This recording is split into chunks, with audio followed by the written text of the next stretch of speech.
Amém, Jesus? Vamos ler?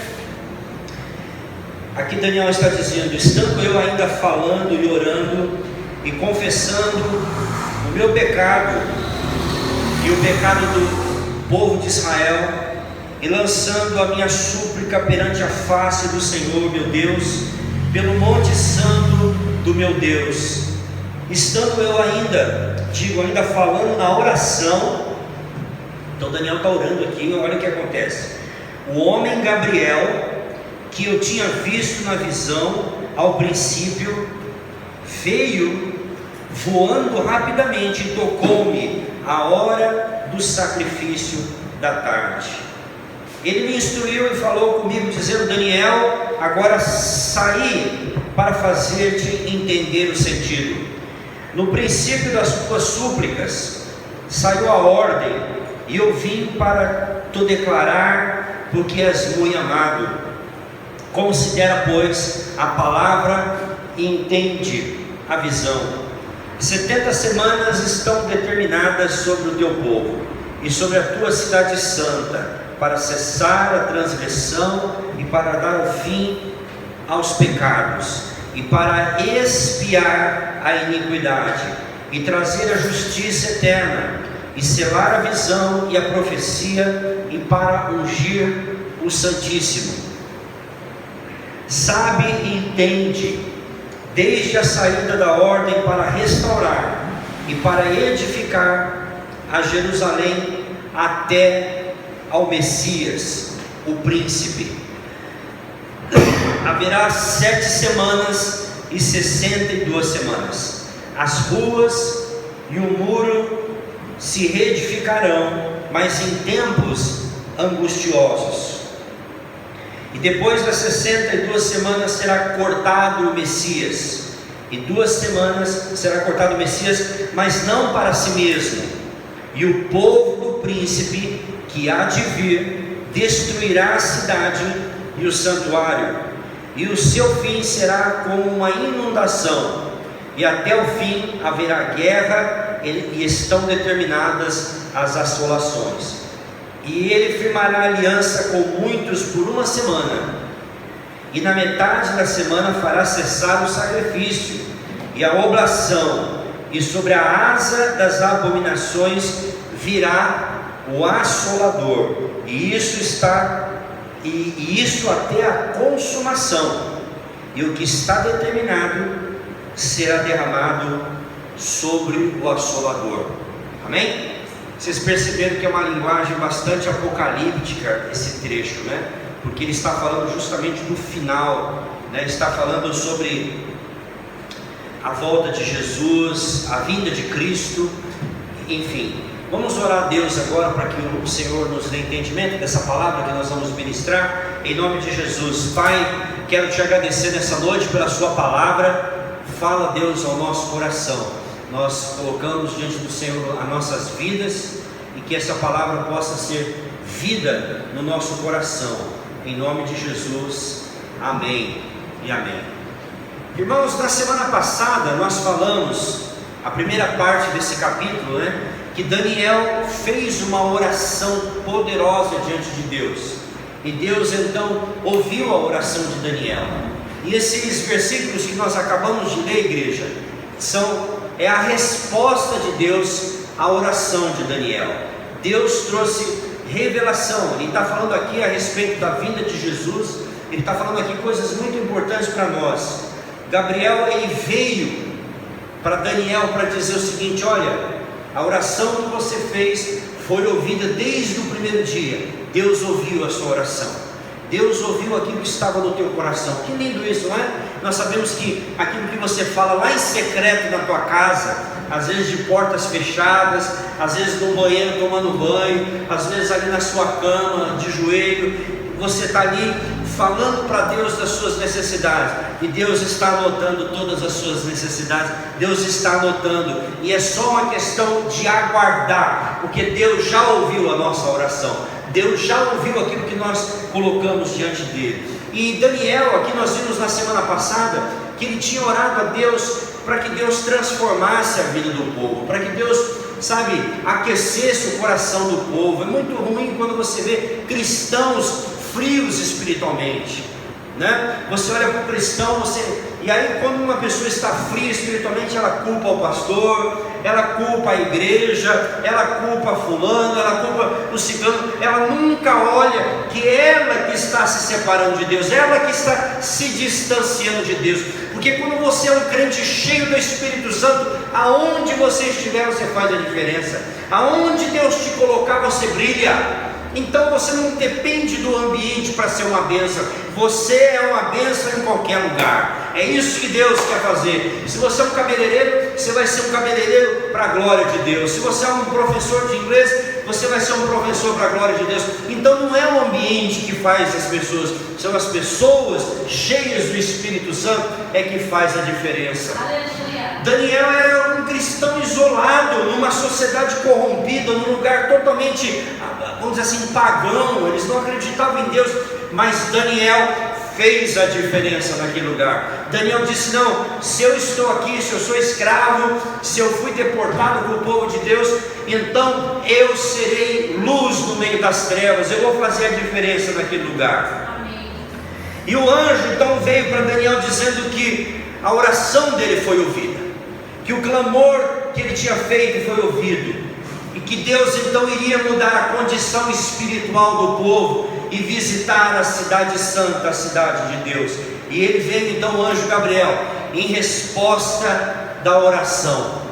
Amém, Jesus? Deus ouviu a oração do povo arrependido.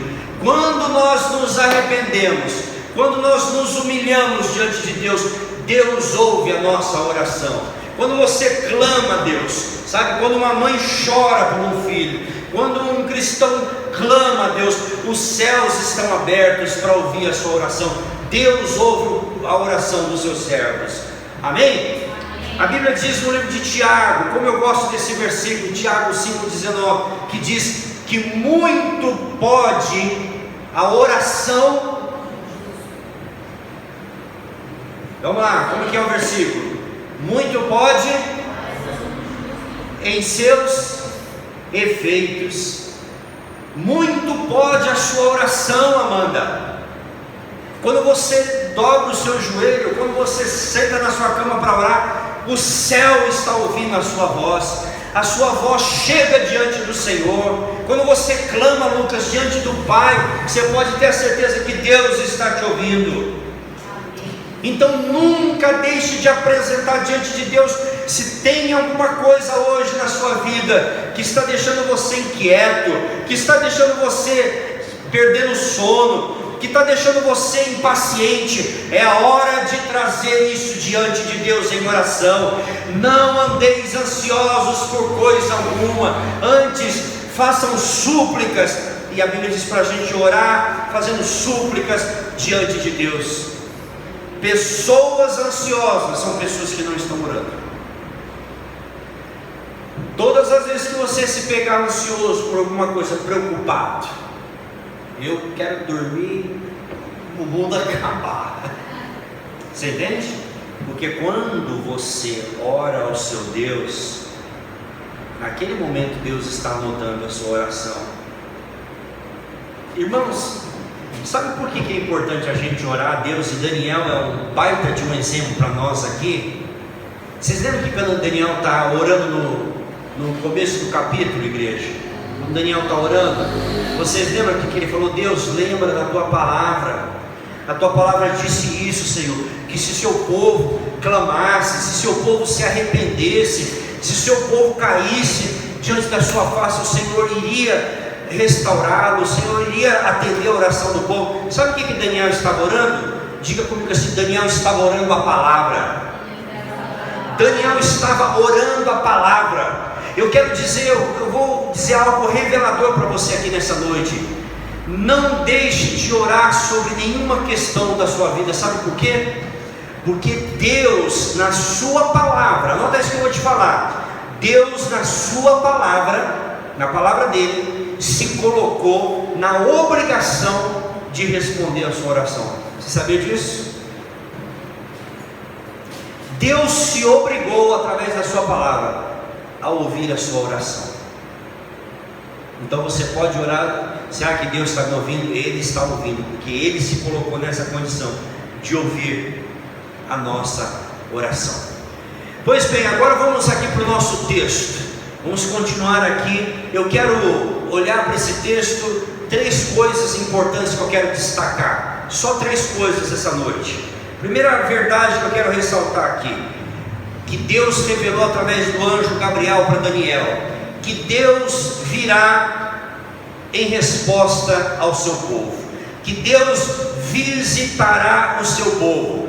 Deus vai entrar com providência, Deus vai nos visitar, porque nós somos o povo dele também. No versículo 24, o anjo vem para Daniel e diz assim: Daniel, 70 semanas estão o quê? Determinadas. Aleluia. 70 semanas, versículo 24, como é que está aí na sua Bíblia? 70 semanas estão determinadas sobre o povo e sobre a santa cidade, para cessar a transgressão e para dar fim aos pecados, para expiar a iniquidade, trazer a justiça eterna e selar a visão e a profecia, para ungir o Santíssimo. Na sua Bíblia está assim: 70 semanas estão determinadas. Está assim, Duda? 70 semanas estão decretadas. Quem é que determinou 70 semanas aqui, irmãos? Quem é que determinou? O Senhor. Deus determinou que o propósito dele iria se cumprir, e aqui especificamente era a vinda de Jesus. O Senhor determinou que depois dessas 70 semanas, eu já vou explicar um pouquinho sobre essa conta, 70 semanas, Ele está falando o que vai acontecer nessas 70 semanas. Vamos lá comigo. Serão 70 semanas sobre o povo de Deus e sobre a cidade santa, ok? Estão comigo aí? O que vai acontecer na 70ª semana? Vai fazer cessar a transgressão, dar fim ao pecado, aos pecados, expiar a culpa, as iniquidades, trazer a justiça eterna, cumprir a visão e a profecia e ungir. Aleluia! Deus está dizendo: olha, já está determinado o dia em que o pecado do povo será expiado. Já está determinado o dia em que as iniquidades de nós todos será levado. Quando é que se cumpriu essas 70 semanas de Daniel aqui? Quando o Senhor Jesus Cristo veio aqui há 2000 anos atrás e morreu na cruz pelos nossos pecados. Ele cumpriu essa palavra aqui. Jesus veio para resolver definitivamente os nossos pecados. Definitivamente Ele veio trazer a solução, né? O Evangelho não só tira os nossos pecados, o Evangelho também limpa as nossas vidas e nos faz aceitáveis diante de Deus. Eu não sei se eu já contei aqui para vocês, mas quando eu era um jovem adolescente, eu tinha um medo terrível de morrer, sabia? Eu sonhava muitas vezes com o fogo do inferno. Eu chegava muitas vezes a acordar de madrugada gritando, chamando, isso com 15 anos, 14, 15 anos. Com 14, 15 anos, acordava na madrugada gritando, porque eu sentia muitas vezes uma presença maligna. Eu lembro um dia que eu dei um grito, que eu senti um demônio do lado da minha cama, e o demônio dizia: Cristiano, eu vim aqui te buscar para te levar para as trevas eternas, e eu vim pegar a sua alma e te levar para o inferno. Eu dei um grito tão grande que eu acordei todo mundo na casa. E naquela época minha irmã morava com a gente, os filhos pequenos, a Nádia, e ela já entrou no quarto, foi orando, repreendendo aquilo. Mas eu tinha certeza que esse era o propósito, o projeto do diabo para a minha vida. O diabo veio para roubar, matar e destruir. Ele queria realmente me levar para o inferno, como está levando milhares de pessoas iludidas, enganadas, achando que a vida é só comprar coisas, que a vida é só viajar, que a vida é só lazer e vidas, milhares de pessoas estão indo todos os dias para o inferno. Todos os dias pessoas estão indo para um lugar que não sairão de lá jamais. Mas Deus também determinou que o dia da minha salvação estava próximo, estava para acontecer. Deus já sabia que naquele acampamento de 1988 eu iria entregar minha vida para Jesus, um jovem adolescente, que Jesus ia entrar na minha vida e me salvar. E nunca mais eu tive medo do inferno, nunca mais eu tive medo do diabo, porque a Bíblia diz que maior é aquele que está em nós do que o que está no mundo. Nós podemos confiar no Senhor Jesus, nós podemos confiar na presença de Deus. E aí eu me converti, passei a ser um jovem cheio do Espírito Santo. Cheio do Espírito Santo. Uma vez eu estava andando na rua assim, sozinho, andando numa calçada. Eu vinha andando na calçada assim, e na mesma calçada vinha uma mulher vestida toda de, como diz, mãe de santo, né? Toda vestida com turbante. E eu vim, mas eu era um adolescente de 15 anos e vinha cantando um louvor que eu tinha aprendido. Eu tinha acabado de aprender um louvorzinho que dizia assim: se o Espírito de Deus se move em mim, eu danço como o rei Davi. Se o Espírito de Deus se move em mim, eu ando como eu danço, eu canto. Eu vinha sozinho cantando esse louvor com 15 anos de idade.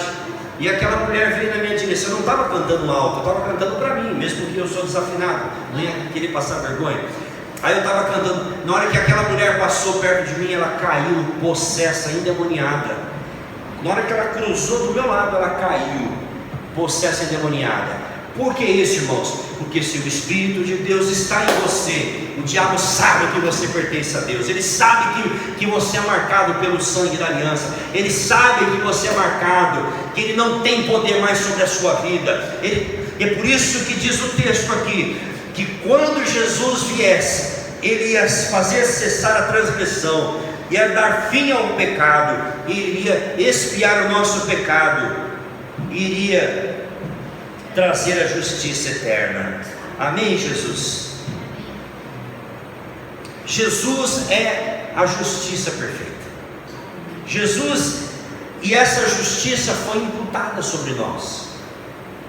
Não existe mais nenhuma condenação contra a tua vida. Vamos supor, você aceitou Jesus, vamos supor que você acabou de aceitar Jesus agora, ok? Você teve um passado horrível, um passado cheio de pecado, de coisas que você fez. E você acabou de aceitar Jesus, ok? Se o diabo pudesse chegar diante de Deus e dissesse assim: ah, Deus, eu conheço a vida da Amanda, eu conheço a vida do Lucas, eu conheço os pecados dele, eu conheço os pecados da Ágata.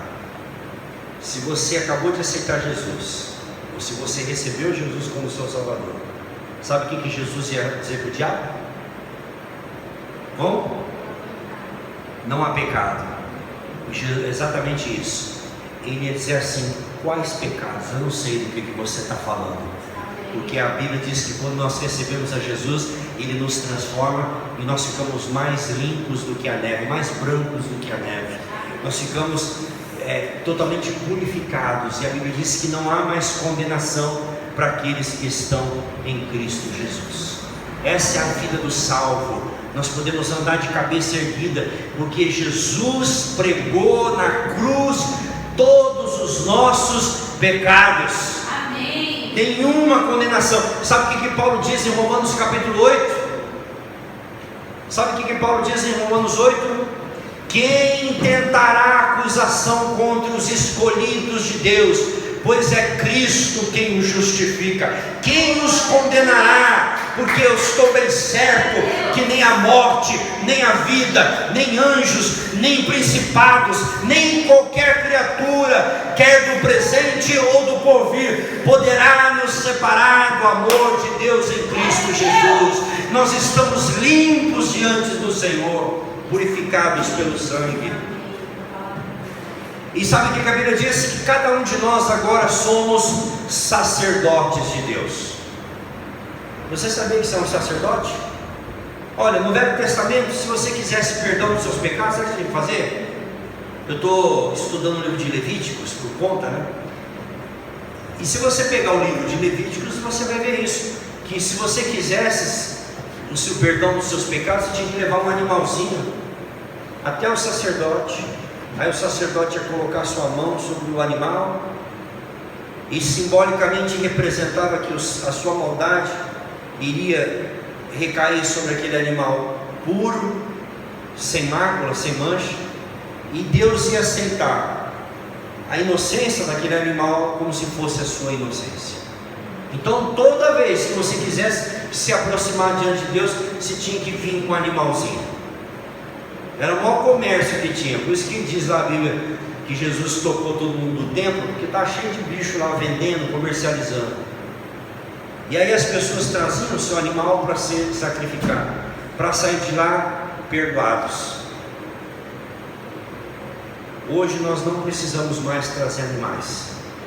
Hoje nós não precisamos mais sacrificar animal nenhum. Sabe por quê? Porque Jesus é o Cordeiro de Deus que foi sacrificado por cada um de nós. João disse, quando ele viu Jesus: eis o Cordeiro de Deus que tira o pecado do mundo. Agora nós temos um intercessor. Agora nós temos Jesus que está diante do Pai intercedendo pelas nossas fraquezas, que intercede por cada um de nós. E agora você não precisa ir até um sacerdote. Você já pensou? Se precisasse orar, você tinha que ligar para o pastor Cristiano. Pastor Cristiano, ora aí para Deus, pede para Deus não sei o quê, que Deus não me ouve. Então eu vou pedir para o pastor, né? Ou tem pessoas que fazem assim, né? Eu vou lá pedir para o padre e vou entrar no confessionário. Padre, eu pequei, fiz isso, fiz aquilo. Aí o padre diz para você: vai lá, meu filho, reza. Eu nem sei como é que funciona, mas é isso aí, né? Reza 10 Pai Nosso, 50 Ave Maria, que aí Deus vai te perdoar. Nós não precisamos mais fazer isso. Nós não precisamos ir até um pastor. Nós não precisamos ir até um padre. Nós podemos agora falar direto com o nosso Deus. Nós podemos falar com Deus dentro da nossa casa, e o Senhor ouve a nossa oração, e o Senhor recebe as tuas lágrimas. O Senhor recebe a tua oração. O Senhor ouve o que está no teu coração. Em segundo lugar, nós vimos aqui primeiro que Deus visitará o seu povo através de Cristo. E o texto também nos diz que Deus cumprirá a sua obra no seu próprio tempo. Versículo 24: 70 semanas estão determinadas. Foi o texto que nós lemos. Não é isso que diz 70 semanas? Olha que interessante. Daniel achou, porque tinha uma profecia no livro de Jeremias que dizia que o cativeiro ia durar quantos anos? Vamos ver se você se lembra. Quanto tempo durou o cativeiro da Babilônia? Se vocês prestaram atenção na minha pregação semana passada.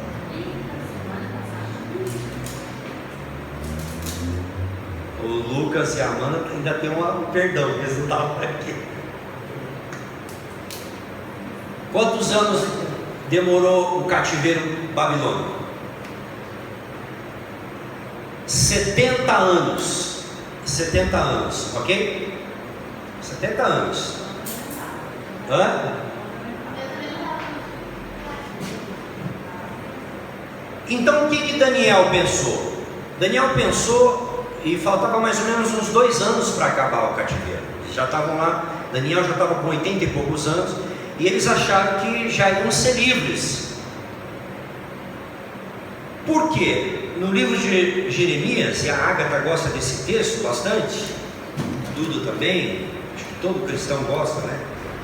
Havia uma promessa de uma nova aliança que Deus deu a Jeremias, e Daniel achou que essa promessa iria se cumprir no final dos 70 anos. Pergunta para mim, qual foi a promessa da aliança? Mas esta é a aliança que farei com a casa de Israel depois daqueles dias, diz o Senhor. Porei a minha lei no seu interior e escreverei no seu coração, e eu serei o seu Deus, e eles serão o meu povo. Lembra que ele falou que ia trocar o coração de pedra por um coração de carne. Jeremias, o que eu li é Jeremias 31, 33. Ezequiel também confirmou a mesma palavra. Deus usou os profetas para dizer que iria fazer uma aliança com o povo, né? Olha aqui, ó, porei a minha lei no seu interior e escreverei no seu coração, e eu serei o seu Deus, e eles serão meu povo. Aí no 34 ele diz: porque lhes perdoarei a sua maldade e nunca mais me lembrarei dos seus pecados. Então Daniel achou que isso ia acontecer nos seus dias, mas não foi nos seus dias. Não seria no final dos 70 anos de exílio que eles iriam viver. Por que, pastor? Porque esses 70 semanas de Daniel aqui não é literal. Aqui onde a gente começa a diferenciar na interpretação da Bíblia. Os dispensacionalistas e outros grupos, né, entendem que 70 semanas de Daniel sejam literalmente. Então, você que é bom de matemática, quanto que dá aí 70 semanas? Quantos dias dá 70 semanas? 490. 490, você falou 490? Então muitos tentam, se você for tentar seguir isso aqui literalmente, não vai dar. 490 semanas não aconteceu nada. Dias, não aconteceu nada, né? Então não é um período literal. E muitos pregadores pregam como se fosse literalmente. O que é importante você entender quando você estiver interpretando a Bíblia? É entender que o número 7 ou 70 na Bíblia é um número simbólico. É simbólico, que representa completude ou plenitude, tá? É o número de perfeição. Assim como o número 10 também. Aqui ele vai falar também, vai dar outros números. Assim como o número 10 também representa, é simbólico. Por que são 10 mandamentos? Porque o número 10 também representa perfeição. Então 10 mandamentos significa a plenitude da lei, tá? Vocês lembram quando Pedro chegou para Jesus e disse assim: Senhor, quantas vezes devo perdoar por dia se alguém fizer um irmão pecar contra mim?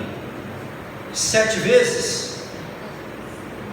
O que Jesus falou para ele? Não digo 7, mas 70 vezes 7. Será que Jesus estava falando que eu tenho que perdoar uma pessoa 490 vezes por dia? Então vamos supor, o Lucas faz alguma coisa contra mim, você erra contra mim num dia 490 vezes. Então eu só vou te perdoar 490. Quando for 491 eu te perdoo mais. É isso que Jesus estava querendo dizer? Então o que Jesus quis dizer quando ele falou que não é só 7 vezes, mas 70 vezes 7?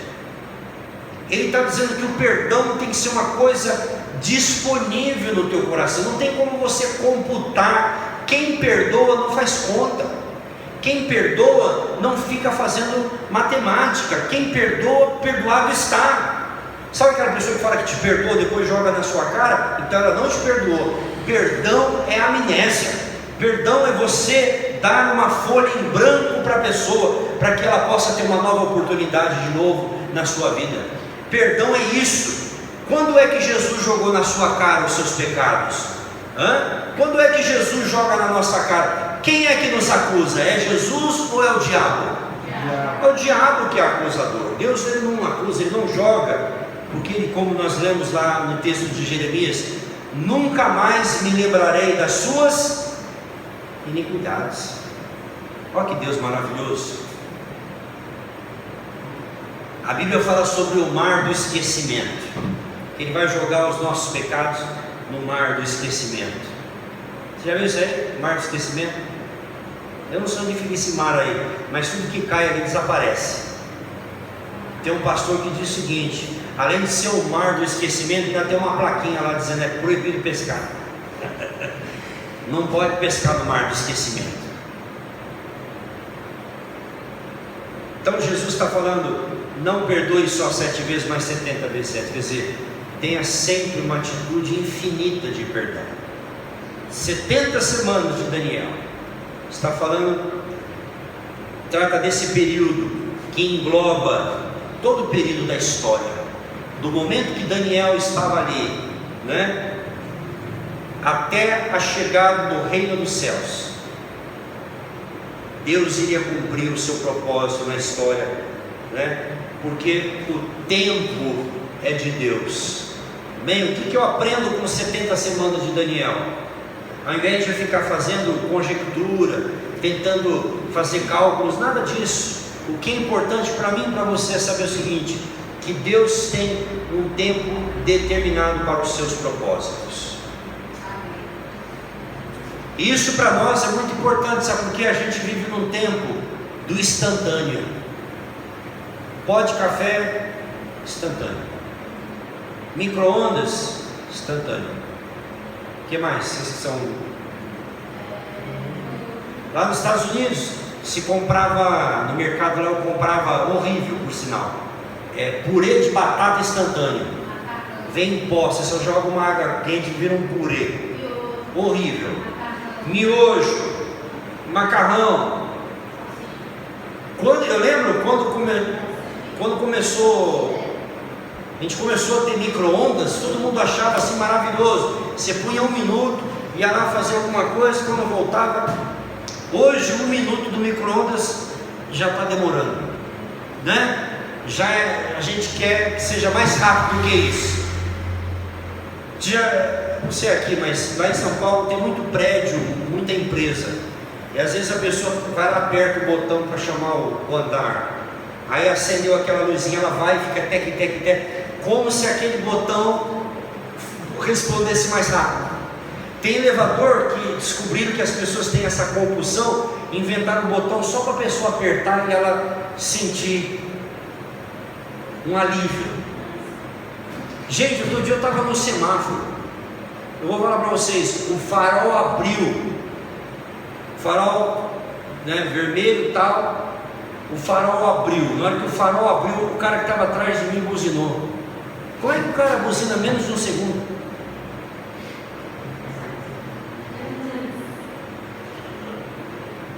Só se ele estiver dirigindo um foguete, porque não foi. Você lembra disso? O farol ficou verde, o cara buzinou. Quer dizer, como se eu tivesse atrasado. E sabe qual é o problema? É que a gente transfere isso para Deus, e a gente quer um Deus também instantâneo, fast food. A gente quer uma igreja que cresça rápido. A gente quer uma igreja onde os crentes têm que amadurecer rápido. A gente quer tudo para ontem. E a gente não entende que Deus não trabalha na rapidez. Deus trabalha em processo. Deus trabalha nos processos. Só que essa geração é uma geração que quer assim, aperta o botão, Deus já tem que vir respondendo. Não é assim. Não é assim. As coisas vão acontecer, não é dentro da sua ansiedade. As coisas vão acontecer dentro do teu tempo. As coisas vão acontecer do tempo, do jeito que Deus quer, porque a obra é dele. Eu fico pensando, quanto tempo eu demorei para acordar com o Evangelho, gente? Quanto tempo eu demorei para cair a minha ficha? E aí às vezes a gente quer que as pessoas já peguem no breu, já comecem a dar fruto logo, e não é assim. Quanto tempo faz que vocês estão ouvindo aqui, que vocês conhecem a graça eterna? Uns 6 meses mais ou menos? Estava grávida, né? Então a semente está sendo plantada. A semente agora vocês vieram hoje aqui, não foi nem porque a gente convidou, não é? Você sentiu o desejo de vir no culto, não foi? Então isso é o trabalhar de Deus. Quando Deus coloca no coração das pessoas e a gente sente o desejo de fazer as coisas de Deus. Porque a obra de Deus ela não pode ser feita por força nem por violência. que o Senhor disse no livro do profeta menor? Não é por força nem por violência, mas é pelo meu Espírito. Pelo Espírito de Deus. Uma coisa eu sei, que Deus não deixa nada pela metade. Talvez nesse momento Deus esteja testando a nossa paciência. A minha mulher, eu tenho certeza que ela gostaria que a igreja estivesse lotada, mas Deus está trabalhando também na sua paciência. Deus também está trabalhando na gente ser grato a Deus. Deus está trabalhando em nós. Deus está trabalhando, Deus trabalha no rebanho, Deus também trabalha nos pastores. Não estou acima sou acima da lei. Deus está trabalhando em cada coração. E a Bíblia diz que no tempo determinado, nas 70 semanas é que ia se cumprir. Não era no dia de Daniel. Daniel achou que faltava 2 anos para aquela profecia da aliança, nova aliança se cumprir, mas não era, porque não estava baseado num culto de animais sendo sacrificados, mas na vinda de Jesus. E aquilo foi o encorajamento. Nós precisamos, igreja, entender, sim, estamos vivendo um tempo difícil, um tempo de enfermidades, um tempo de crise mundial, mas nós precisamos ter a nossa esperança no Senhor, porque quando Daniel orou, o anjo veio dizendo: Deus ouviu a sua oração, Daniel. Aquieta o seu coração, acalma a sua alma, porque o que Deus tem determinado para essa igreja vai acontecer. O que Deus determinou para este ministério vai acontecer. Não adianta eu perder a sono à noite em claro, não adianta a gente ficar ansioso, porque aquilo que Deus determinou vai acontecer no tempo e na hora de Deus. Eu só posso viver hoje. Eu só posso glorificar a Deus agora. Amanhã é outro dia, mas hoje é o dia que o Senhor Deus fez. Nos alegremos e nos regozijemos nele. Aleluia. Já ia começar a pregar em inglês aqui. This is the day the Lord has made. Let us rejoice and be glad. Vamos nos alegrar no Senhor. Esse é o dia.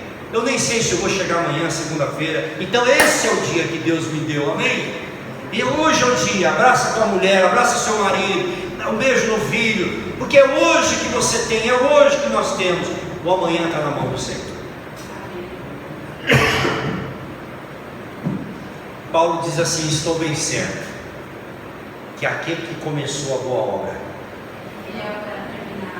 você está entendendo? Vamos falar esse versículo todo mundo junto? Aquele que começou a boa obra, ele é fiel. Então é isso. Deus não começou uma obra aqui nessa cidade, amor.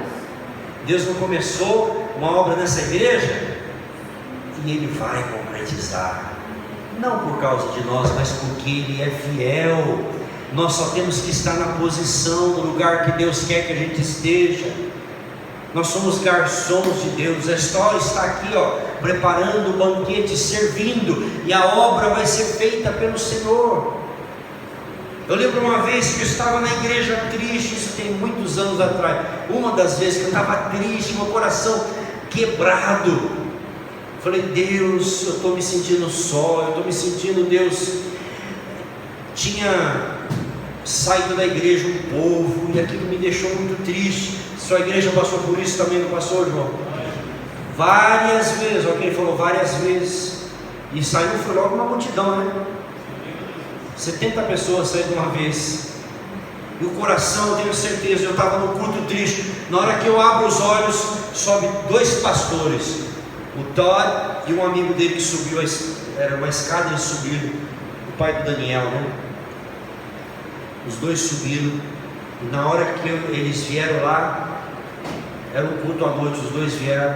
No momento do culto lá, eles colocaram as mãos sobre mim e começaram a orar por mim. Eu senti, gente, aleluia. Eu senti naquele dia, Deus disse o seguinte: mandei 2 generais meus, só para dizer para você que você não está sozinho. Eu senti um consolo. Eu senti literalmente como se Deus tivesse mandado 2 anjos naquele lugar. Aqueles pastores nunca iam lá, americano dorme cedo, eles não iam à noite na igreja. E foi lá para impor as mãos sobre a minha vida e dizer: você não está nessa obra sozinho, você não está aí sozinho, Deus está te vendo. e é Ele que vai te adorar, que vai te ajudar, Ele que vai te tirar dessa situação. E é Deus, e Deus fez isso. E sabe o que Deus fez? Chamou de volta todas aquelas pessoas e trouxe de volta. Do jeito que elas saíram com o rabinho entre as pernas, voltaram arrependidas porque eles agiram fora do propósito de Deus. Se é o que Deus tem, se agora for problema, vai embora. Às vezes você quer segurar pessoas na igreja que Deus está querendo limpar, mas o nosso coração tem que estar assim, sempre aberto, porque Deus começou uma obra nas nossas vidas, né? Um exemplo, você teve lá o seu salão no lugar, um exemplo, tá? Nem sei do negócio de vocês, deu certo, bombou, aí de repente você precisa recomeçar num outro lugar, aí você fica comparando com aquilo que foi um dia, não vai dar certo. Esquece aquilo, aprende o que tiver que aprender do passado, mas começa um novo momento. Não é assim? Começa um novo momento. Casamento não é assim? Começa um novo momento. É uma nova história, é um recomeço, é uma vida nova. Ah, porque lá na outra empresa que eu trabalhava eu era gerente, agora aqui você começou como um auxiliar. Não adianta você trazer a bagagem lá, lógico, o que você aprendeu é bom, mas é um novo momento. E a gente tem que viver cada momento o seu momento. Aleluia. E por último, Daniel recebe a revelação sobre a rejeição do Messias, que Jesus, embora fosse morrer, ele seria rejeitado. Versículo 26. E depois das 62 semanas será cortado o Messias, vai ser morto, não para si mesmo, e o povo do príncipe que há de vir destruirá a cidade e o santuário, e o seu fim será como uma inundação, e até ao fim haverá guerra, estão determinadas as assolações. Sabe o que Daniel está dizendo aqui? Que para que o pecado do povo fosse expiado, para que eles fossem perdoados, era necessário que Jesus morresse. Para que eu e você pudéssemos ter vida, era necessário que Jesus morresse. Que Ele veio para morrer, amém? Que Jesus é o servo sofredor. Antes dele ser o Messias vencedor, ele teria que morrer. A Bíblia diz que Jesus foi o mais desprezado de todos os homens, de todas as criaturas. Que Jesus foi maltratado, que Jesus foi esbofeteado, que Jesus foi torturado pelos nossos pecados. Ele foi transpassado pelas nossas iniquidades. E Daniel, aqui no texto, ele fala que não só Jesus seria morto, mas que a cidade santa seria destruída. Versículo 26. E o povo do príncipe que há de vir, aqui não é Jesus, é outro príncipe, destruirá a cidade e o santuário, e o seu fim será por uma inundação, e até o fim haverá guerra, que estão determinadas as assolações. Jesus seria morto, e em sequência se levantaria um príncipe que iria destruir Jerusalém. Isso é uma profecia. Muitos entendem que esse versículo aqui, muitos dispensacionalistas, que esse versículo está falando do anticristo, mas não é o anticristo. Eu preguei muitos anos da minha vida que esse versículo está falando do anticristo, que esse príncipe aqui é o anticristo, mas não é, gente, sabia? Fala para mim, prova para mim então, pastor.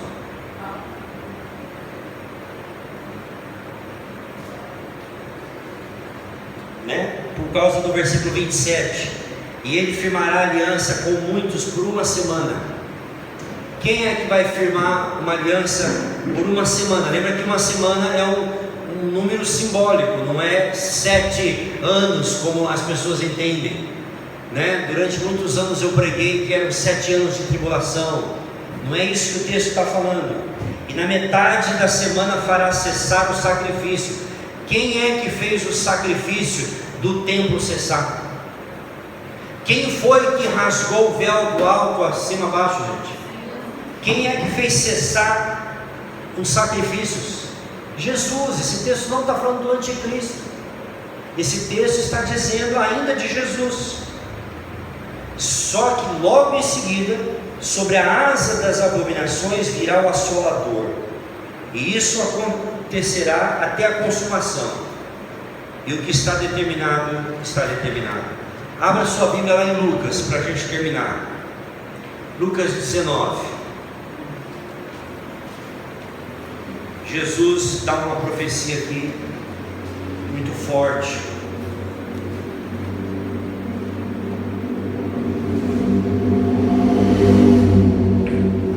Aleluia. Achou Lucas 19?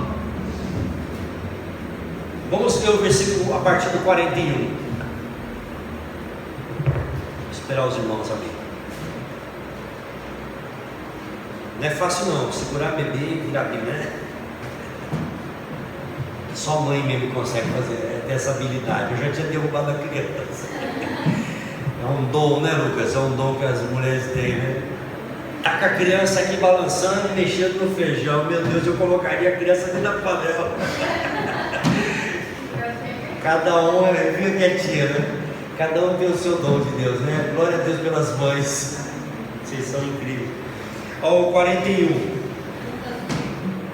19, 41. E quando ia chegando, vendo a cidade, chorou sobre ela.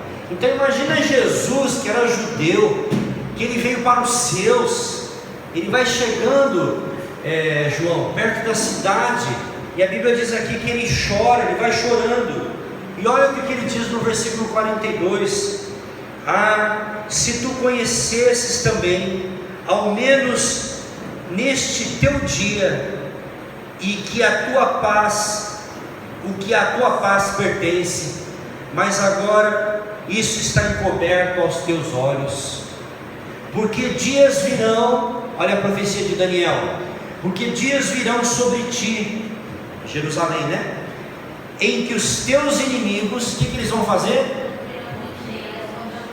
Te cercarão de trincheiras e te sitiarão e te estreitarão de todos os lados e te derrubarão, e a ti e aos teus filhos que dentro de ti estiverem, e não deixarão em ti pedra sobre pedra, pois que não conheceste o tempo da sua visitação.